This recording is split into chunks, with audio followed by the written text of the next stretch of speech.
Колку ги прашате младите што повеќе сакаат, дали плата или добра работна средина, веројатно ќе ви ги посочат и двете, но како минува времето, се поголем акцент ставаат на пријатната работна средина. И токму на тоа веројатно треба да се фокусираат и компаниите и работодавачите, доколку сакаат да ги задржат работниците, но најмногу младите, бидејќи нели во нив е иднината.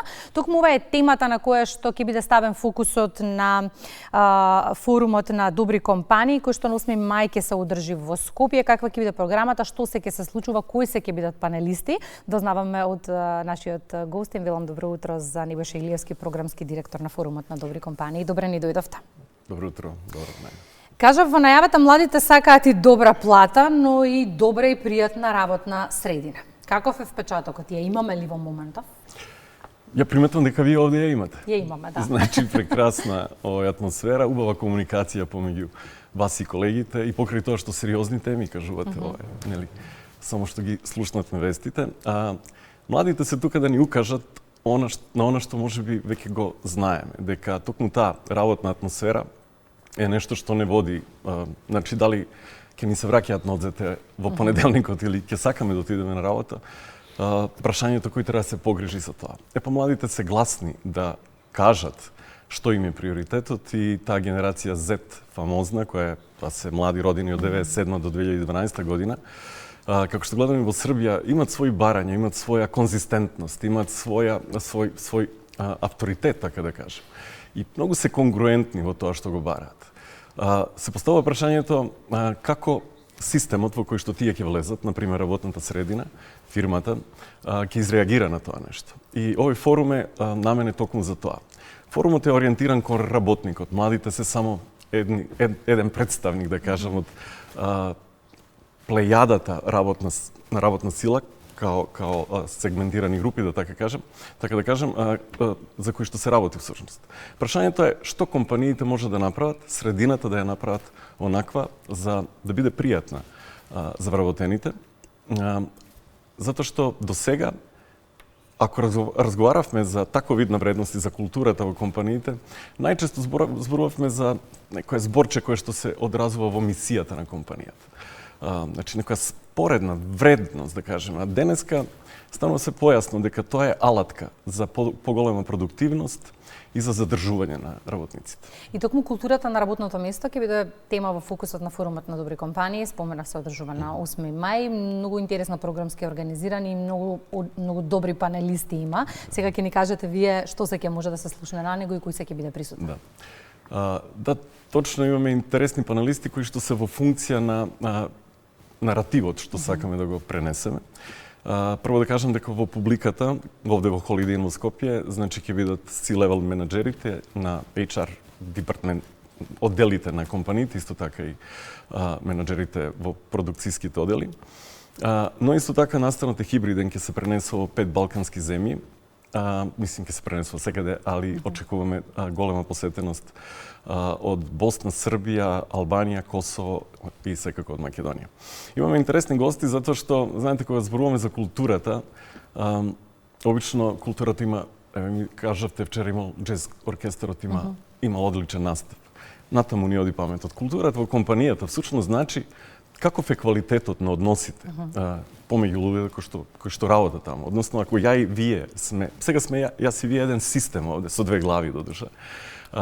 Каков е квалитетот на односите што ќе ги воспоставиме? Со цел да испрезентираме дека кога работникот влегува на работното место, он со себе носи еден голем товар во смисол на, ќе го наречем товар, макар што е тоа искуство академско, можда искуство од културата од која што доаѓа и така натаму, и на некој начин е оставен сам на себе и на културата на компанијата да се снајде во неа. Еве, сетете се како ви беше прв пат, се сеќавате кога се вработивте? Какво беше чувството? Дали може да ми кажете? Се сеќавате ли како? Прво, веројатно, чувството на несигурност се појави, страф од непознатото, иако нели долги години претходно имав искуство пред официјално нели да бидам вработена, но генерално е тука.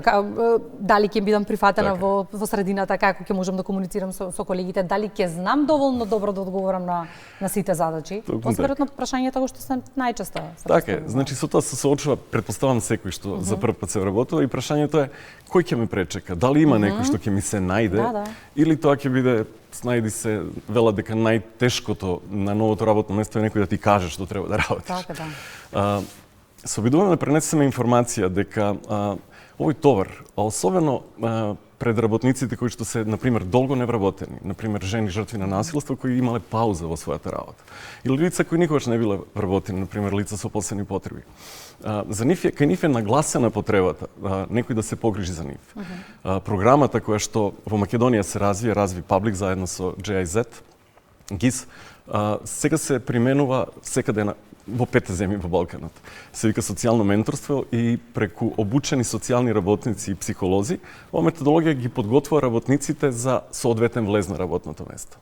Дава одлични резултати, бидејќи кога на тој начин ќе се подготви работникот, по влезот он сака да остане таму. Но дел од таа приказна е и компанијата. Што компанијата може да направи за работникот да се почувствува онака како што вие спомнате. И читав некакви истражувања изминатиот период во однос на тоа што најмногу ги предомислува младите да останат овде. Платите не се на првите неколку точки, токму ова што го споменавте и вие, атмосферата во која што и работат и живеат постојано. Па каков е впечатокот? Се интересираат ли менаџерите во компаниите, директорите на јавните претпријатија, на државните институции за своите вработени кои патем им се алатка за приход? Токму така. Одлично е прашањето затоа што велат каде што ти оди вниманието, таму ти оди енергијата, нели? И сега главното прашање е дали менаџерите или CEO-ата или директорите на институциите може да го отргнат своето внимание од она што е навистина ургентно за нив. Тоа е како иде производниот процес, дали имам клиент, дали камионот ми е на царина и така натаму, и ние разбираме дека тоа се работите кои што ни го земаат вниманието ако ја водиме компанијата. Меѓутоа, станува се појасно и имаме добро во лошото со миграцијата која што се случува на кај Западна Европа, дека на компаниите се повидливо им недостасуваат работници. И тогаш конечно светлото се става на работниците и на тоа што можам јас како лидер да направам за тие да останат тука. На форумот направивме лајнап на луѓе кои што се надеваме ќе донесат јасноста за тоа дека ако не се стави внимание на ова нешто, тогаш продуктивноста на компанијата опаѓа. И во таа насока ќе кажем дека ова истражување што вие го спомнувате, секако, особено на Балканот, платата е можеби навистина најважното нешто, но ова е глобално истражување кое што укажува на трендот. Да, се повеќе ни значи како ќе се чувствувам, какви вредности има моја компанија, како ќе растам во компанијата, можам ли кариера да си направам, каде можам како можам и дали компанијата инвестира во мене да се надоградам од позицијата која што сум тргнал да стасам на некоја повисока. И ќе покажеме преку луѓето, ќе отвориме например со консултант од Кина кој работи со менаџерите таму, па ќе се вратиме до Португал да видиме дека и таму се случува тако видна промени. Кога викаме Кина, ние мислиме, размислуваме фабрики и огромен технолошки развој, дисциплина, хиерархија, лесно им е као да постигнат добри резултати, меѓутоа ќе видиме дека менаџерите таму интензивно се свртуваат на кај себе си за да видат која е нивната позиција, која е нивната нова улога како лидер во компаниите. Ја споминавте трансформацијата на работното место. Постои ли добар пример, еве да не одиме подалеку, да го земеме регионот, кој што може да биде добар, практични применлив кај нас? Да.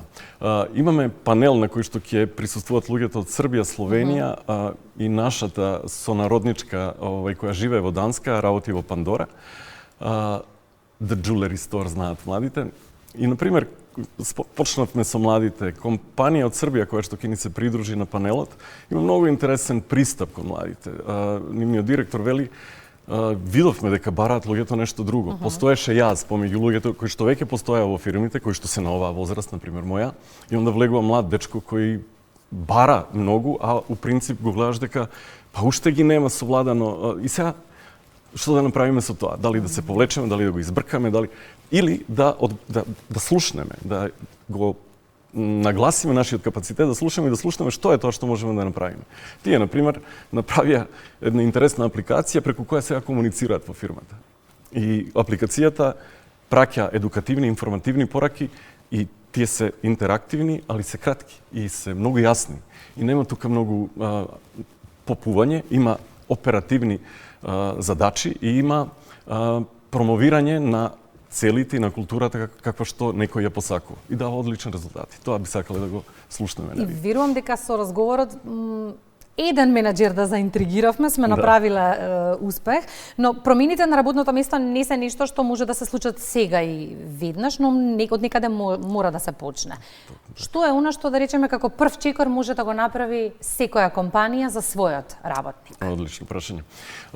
Нашиот гостин е Чарли Фелгейт, он е првиот keynote спикер кој работеше како vision лидер на Декатлон. И многу бев љубопитен, чуј, кога ќе ти дојде идеја, која што треба да ја бутнеш, а е нова. Како го правиш тоа? Имаш борд од директори, 30 луѓе, постари луѓе. Како се случува таа промена? И он има интересна визија во која вика 30% од луѓето на бордот треба да се со мене. Ако сме 10 у бордот, тројца ми требаат. Одам директно кај нив и разговарам за работите кои што се важни.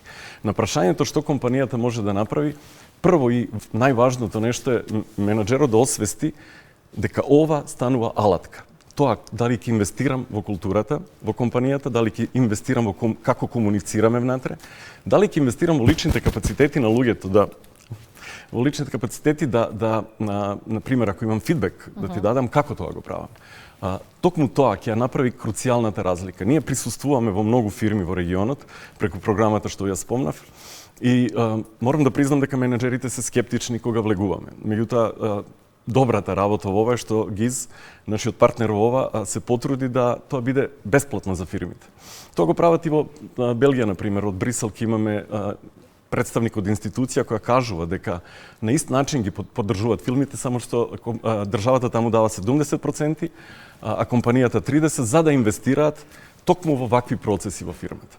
Тие процеси се однесуваат на soft skills. Како јас и вие, Катерина, да разговараме, а да не се навредиме, како да ви кажам што ми е да не ставам по тепих работи, а да при тоа вас ви биде јасно дека ако ова го добијам, работите ќе бидат подобри, мене ќе ми е подобро на работното место, ќе сум помотивиран, а со тоа и попродуктивен и лојален на компанијата.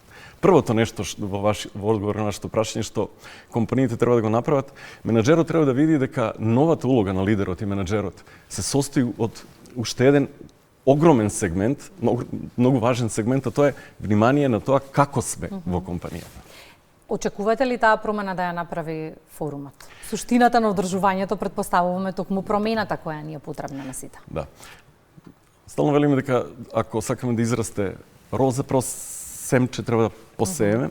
Овој пат форумот зборува во две нивоа. Првата е да подигнеме свесност за тоа дека е ова потребно, но потоа и даваме конкретни алатки. Гостин ќе ни биде и човекот кој што дизајнираше односи во многу компании, али на пример на Олимписките игри во Барселона, каде што беше неопходно да се направи accessibility, односно инклузивност за сите сегменти на луѓе што ќе посетуваат гради и така натаму, во однос на age, во однос на джендер, во однос на преференции културни, традиционални и така натаму. Една компанија е сплет на сите такви односи.